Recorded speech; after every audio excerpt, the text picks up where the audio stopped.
is a lamp unto my feet, and a light unto my path. Thy word is a lamp unto my feet, and a light unto my path. A reading from the prophet Daniel, chapter 2, verses 31 to 45. Daniel said to Nebuchadnezzar, "In your vision, O king, you saw a statue, very large and exceedingly bright, terrifying in appearance as it stood before you. The head of the statue was pure gold, its chest and arms were silver, its belly and thighs bronze, the legs iron, its feet partly iron and partly tile. While you looked at the statue, a stone which was hewn from the mountain, without a hand being put to it, struck its iron and tile feet, breaking them in pieces. The iron, tile, bronze, silver, and gold all crumbled at once, fine as the chaff on the threshing floor in summer, and the wind blew them away without leaving a trace. But the stone that struck the statue became a great mountain and filled the whole earth. This was the dream, the interpretation we shall also give in the king's presence. You, O king, are the King of kings. To you, the God of heaven has given dominion and strength, power and glory. Men, wild beasts, and birds of the air, wherever they may dwell, he has handed over to you, making you rule over them all. You are the head of gold.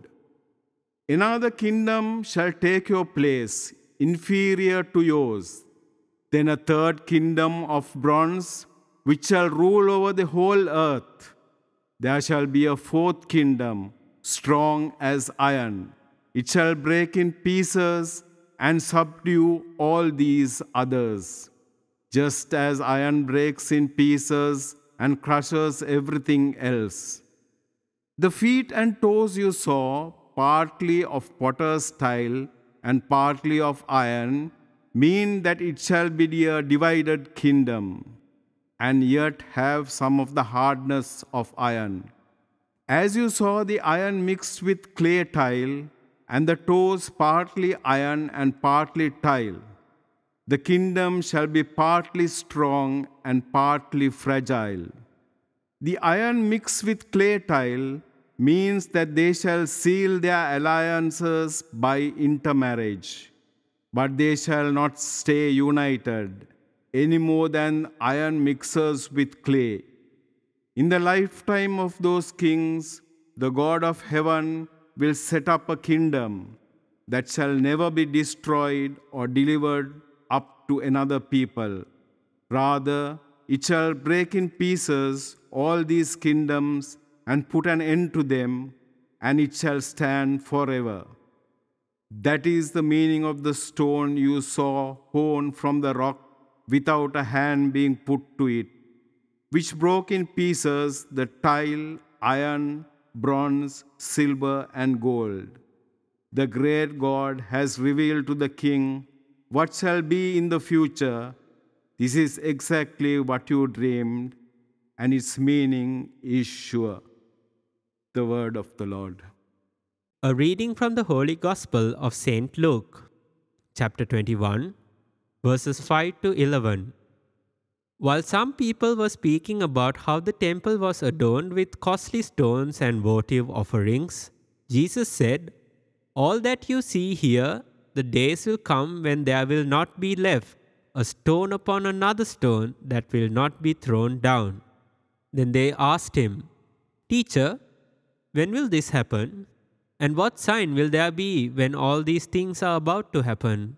He answered, "See that you not be deceived, for many will come in my name, saying, 'I am he,' and 'the time has come.' Do not follow them. When you hear of wars and insurrections, do not be terrified, for such things must happen first, but it will not immediately be the end. Then he said to them, Nation will rise against nation, and kingdom against kingdom. There will be powerful earthquakes, famines, and plagues from place to place, and awesome sights and mighty signs will come from the sky. This is the gospel of the Lord. Why is Jesus telling us not to be deceived? What signs can help us to prepare ourselves for the end times? These questions would be elaborated in today's Gospel reflection. Today's Holy Gospel brings before us one of the apocalyptic discourses of Jesus. These words were addressed to the poor and the persecuted communities at that time. Jesus begins by foretelling about the end of the Temple of Jerusalem. When Jesus mentioned this, it was around 33 AD. This prediction came true with the destruction of the Temple of Jerusalem in 70 AD. When Jesus asked his disciples, When the disciples asked Jesus, when will these things happen? He began his response with a warning. He said, Take care not to be deceived, for many will come using my name. At a time of change and confusion, there are always cunning people who want to take the advantage of that situation. This happens even today, and even in 80 AD, when St. Luke wrote his Gospel, this took place.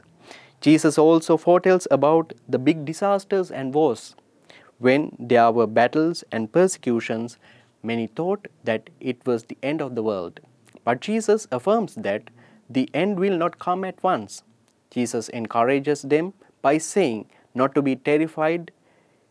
Jesus encouraged them by saying not to be terrified when earthquakes, famines, pestilences, and other terrors took place.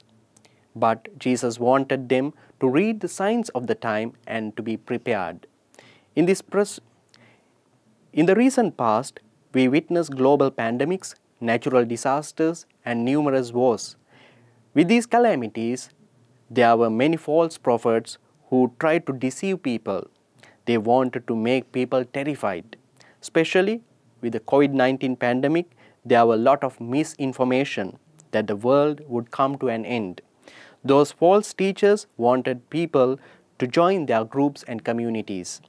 Therefore, Jesus is instructing us today not to have unnecessary fears and not to be deceived by them. Instead, he invites us to observe the signs of the time and to be prepared with hope. He wants us to have firm faith in him. Amidst these calamities and terrors of the world, let us be prepared to welcome Jesus Christ with a good conscience. May God bless you. Amen.